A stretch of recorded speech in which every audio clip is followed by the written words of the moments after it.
Olá! Este é o canal Resumo de Livros Libertários. Hoje a nossa análise vai fundo num livro bem provocador. Cypherpunks, Liberdade e o Futuro da Internet. Organizado pelo Julian Assange com outros ativistas importantes, né? Exato. A ideia aqui é a gente destrinchar um pouco a visão deles sobre um tema que está super presente. A vigilância na era digital, essa luta pela liberdade e o papel que eles dizem ser crucial da criptografia. Isso. E a gente vai se basear muito no que está no livro mesmo, né? Nos argumentos deles. Perfeito. Bom, o ponto de partida que eles colocam é um alerta bem forte, eu diria. Tipo, vivemos numa era em que governos e também as grandes corporações, pensa aí Google, Facebook, monitoram a nossa vida digital numa escala assim, gigantesca. Coletam tudo, desde que página a gente visita, o que a gente busca, até com quem a gente se relaciona. Hoje, nas mãos de alguns governos, é maior do que a Stasi lá da Alemanha Oriental jamais sonhou em ter. Nossa, essa comparação é pesada. É. E talvez o mais preocupante, segundo os autores, é que grande parte disso tudo é meio invisível para a maioria das pessoas, sabe? Sim, a gente nem percebe direito, né? Exato. A tecnologia deixou o armazenamento de dados muito barato, né? E isso acabou incentivando as agências de inteligência a fazerem esse monitoramento em massa, sabe? Aspirar tudo, às vezes com um aval legal meio questionável. Entendi. Então o livro se coloca quase como um chamado mesmo para a gente acordar para essa ameaça à privacidade e à liberdade individual. Certo. Ok, então vamos tentar desembrulhar isso. Para começar, o que exatamente significa cypherpunk? Esse termo é curioso. É uma mistura, né? Vem de cipher, que é cifra, e punk. O termo surgiu lá no comecinho dos anos 90. Ah, faz tempo já. Faz. E o movimento ganhou mais força naquelas criptoguerras dos anos 90, que foram umas disputas sobre o acesso público à criptografia forte, sabe? Lembro algo sobre isso. E depois ressurgiu com força de novo, mais recentemente, depois da censura na internet que rolou durante a Primavera Árabe, por exemplo, em 2011. Entendi. E a ideia central deles, então? A filosofia principal não é só usar a criptografia para se defender, tipo, passivamente. É usar de forma ativa, como uma ferramenta mesmo, para garantir privacidade e para tentar promover mudanças sociais, políticas. Ah, interessante. Não é só defesa, é ação também. Exatamente. E o livro faz questão de dizer que não é só um ideal libertário, tipo, cada um por si, sabe? Certo. A perspectiva cypherpunk que eles apresentam busca construir um futuro mais justo, mais humano, resistindo à opressão, seja do Estado ou das grandes corporações. E eles citam nomes, né? Pessoas que estão nessa linha de frente. Sim, sim. O próprio Assange, claro. O Jacob Appelbaum, que foi super importante no desenvolvimento do Tor, aquela rede para navegar mais anônimo. Sim, conheço o Tor. O Jeremy Zimmerman, que é um ativista de direitos digitais na Europa. O Andy Muller-Magum, do Chaos Computer Club, são exemplos de gente que usa o conhecimento técnico e o ativismo para defender a privacidade. Ok, agora a parte que eu acho fascinante. A criptografia em si. O livro fala que ela é o coração da filosofia cypherpunk. Totalmente. É a escrita secreta. E o livro destaca uma coisa que eles chamam de propriedade quase mágica, mas que é fundamental do nosso universo físico. Ele acredita na criptografia. Como assim acredita? Quer dizer que, na prática, a matemática por trás faz com que seja muito mais fácil e rápido criptografar uma informação do que quebrá-la, do que descriptografar sem ter a chave certa, entende? Ah, tá. É uma dificuldade assimétrica. Exatamente, essa é a palavra, assimetria. E a implicação disso é poderosa. Essa vantagem matemática permite que indivíduos ou grupos pequenos até criem espaços de comunicação, de interação, que são, na prática, imunes à interceptação em massa. Mesmo contra, sei lá, NSA? Mesmo contra as nações mais poderosas com toda a capacidade de computação que elas têm. Os autores chegam a comparar o impacto dessa descoberta com o da bomba nuclear no Projeto Manhattan. Nossa! É tão fundamental assim? Para ele, sim, é uma propriedade do universo que, uma vez entendida e usada, pode redefinir completamente o poder e a liberdade. A criptografia, para eles, torna possível declarar uma espécie de independência no ciberespaço. Mas essa ideia de um cyberespaço independente não bate de frente com quem controla a infraestrutura física da internet. O livro fala disso, né? Que a internet começou idealista e agora... Sim, essa é uma tensão central que o livro aborda muito bem. Quem controla a base física, os cabos submarinos, os satélites, os grandes data centers, acaba na prática controlando o espaço digital que roda em cima disso tudo. Faz sentido. Controle físico leva ao controle digital. Exato. E isso nos leva direto para a geopolítica da informação. A tese do livro é forte. Os dados são um novo petróleo. Já ouvi essa analogia. Pois é. Quem controla os oleodutos de fibra ótica e as refinarias de dados, que são os data centers, tem um poder imenso nas mãos. E eles dão exemplos disso. Citam o caso do vírus Stuxnet, por exemplo. Uma arma digital super sofisticada que, segundo consta, e Israel usaram para sabotar o programa nuclear do Irão. Lembro disso. Foi um caso bem falado. Pois é. Mostra essa nova forma de conflito, né? Onde a infraestrutura digital vira campo de batalha e o controle da informação é usado para influenciar desde acordos comerciais até guerras. Tá. E voltando para a vigilância mais do dia a dia, o livro detalha como isso funciona na prática? Para a pessoa comum? Detalha sim. Eles descrevem uma convergência que é bem preocupante. De um lado, a tecnologia de guardar e processar dados ficou muito barata. Certo. Do outro, ferramentas de espionagem, que antes eram coisa só de Estado, hoje são vendidas comercialmente, de forma agressiva até. Então a vigilância ficou mais fácil e mais acessível. Exatamente. E o resultado é essa vigilância onipresente, que a gente meio que já normalizou. Empresas como Google e Facebook sabem muito sobre nós, né? Nossos amigos, o que a gente pesquisa, onde a gente está, até o que a gente pensa ou acredita. É verdade. E esses dados das empresas e os dados do governo, eles se misturam. Totalmente. Essa coleta massiva das empresas não fica isolada. Ela alimenta também os sistemas de vigilância do Estado. Como assim? O livro cita um caso que ficou muito famoso do Mark Klein, um técnico da AT&T lá nos Estados Unidos. O que ele descobriu? Ele revelou que a NSA, a Agência de Segurança Nacional Americana, tinha instalado equipamentos dentro da AT&T em salas secretas para copiar literalmente todo o tráfego de internet que passava por ali. Tudo. Sem mandado, sem nada. Exato. Comunicações domésticas, internacionais, tudo varrido. Isso mostra uma mudança de chave fundamental, que o livro chama de passar da vigilância tática, focada em alvos específicos. Tipo investigar um suspeito. Isso, para vigilância estratégica, cuja lógica é: coleta tudo agora, guarda tudo e analisa depois, se precisar. Nossa, essa história do Mark Klein é assustadora. E reforça essa ideia que você falou, da linha entre vigilância corporativa e estatal ser quase inexistente. É mais que tênue, o livro argumenta que é uma simbiose mesmo.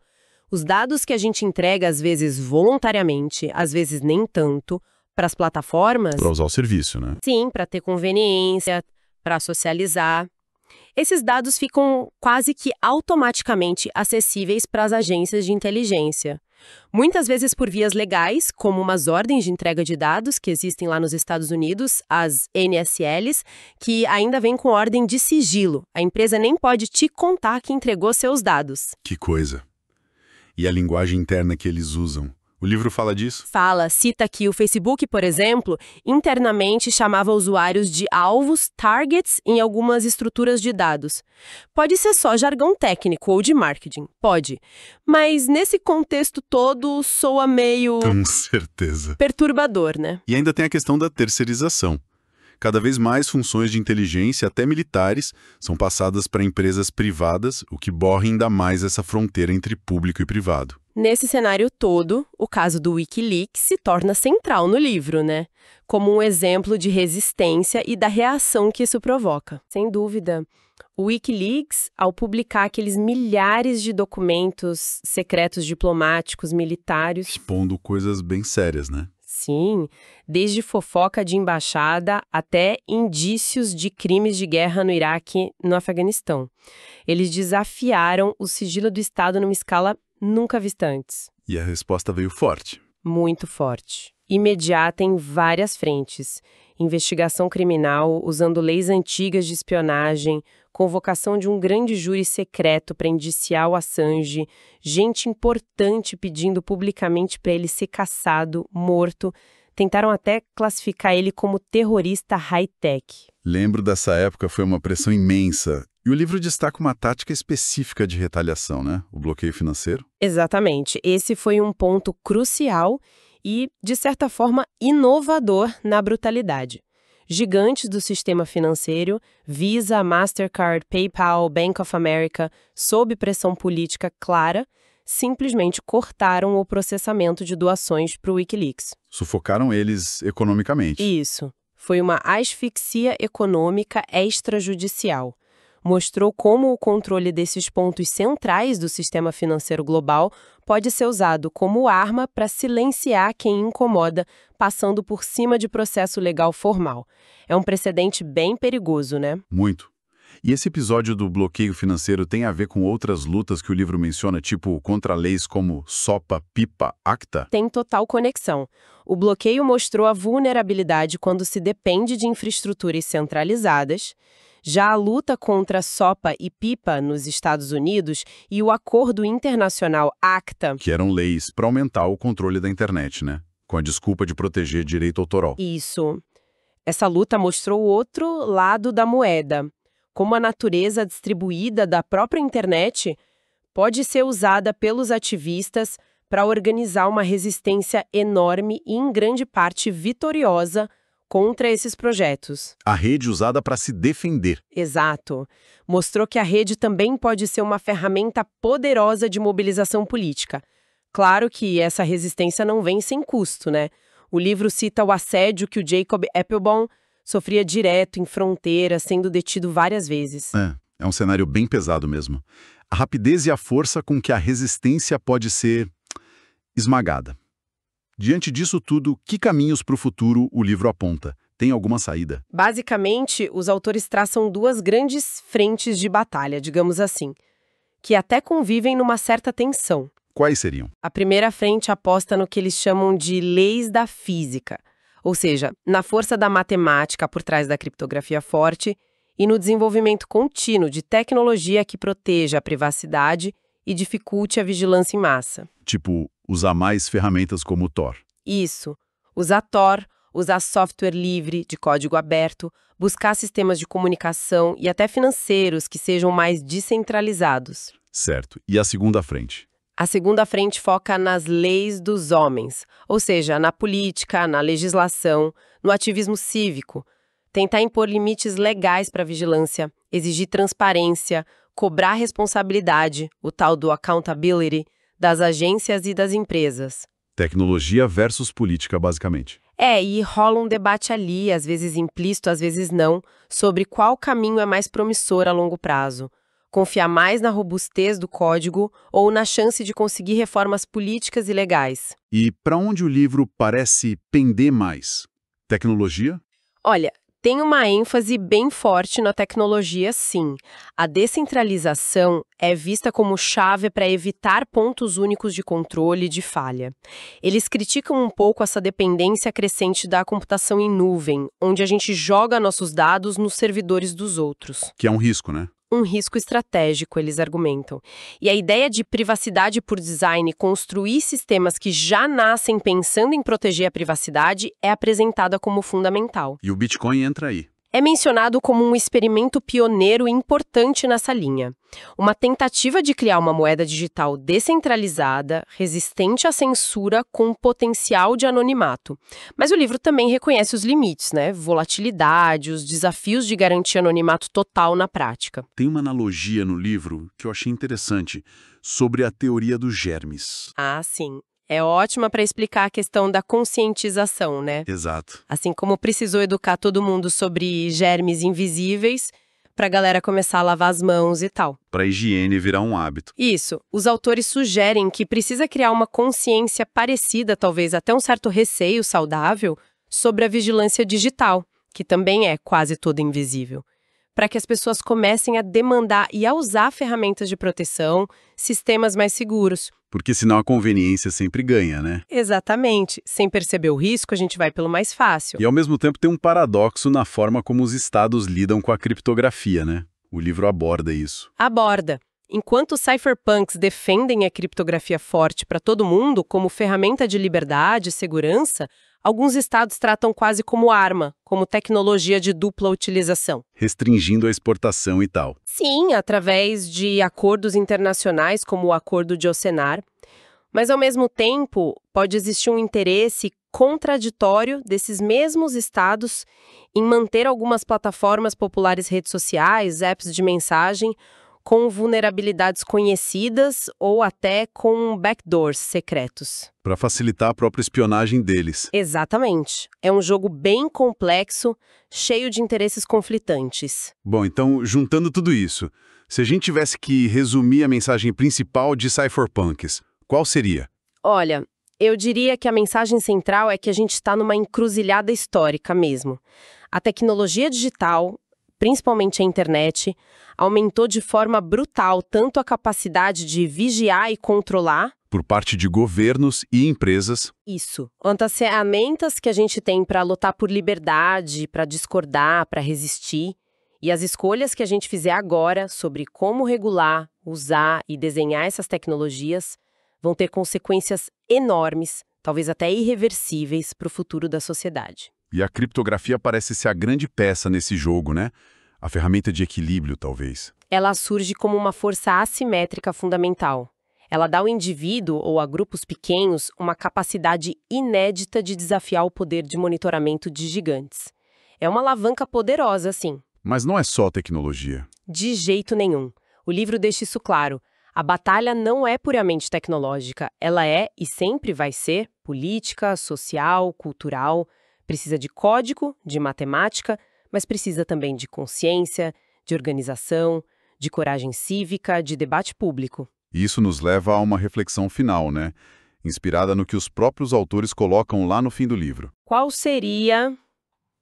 Se o futuro for mesmo para esse lado de vigilância quase total, onde as liberdades que a gente considera básicas hoje, liberdade de falar, de se associar, até de pensar diferente, forem sendo comidas pelas bordas pela tecnologia, pela burocracia, quem vai conseguir ser livre de verdade? Boa pergunta. Serão só aqueles com conhecimento técnico muito, muito avançado, capazes de entender, de navegar e talvez até de subverter esse sistema.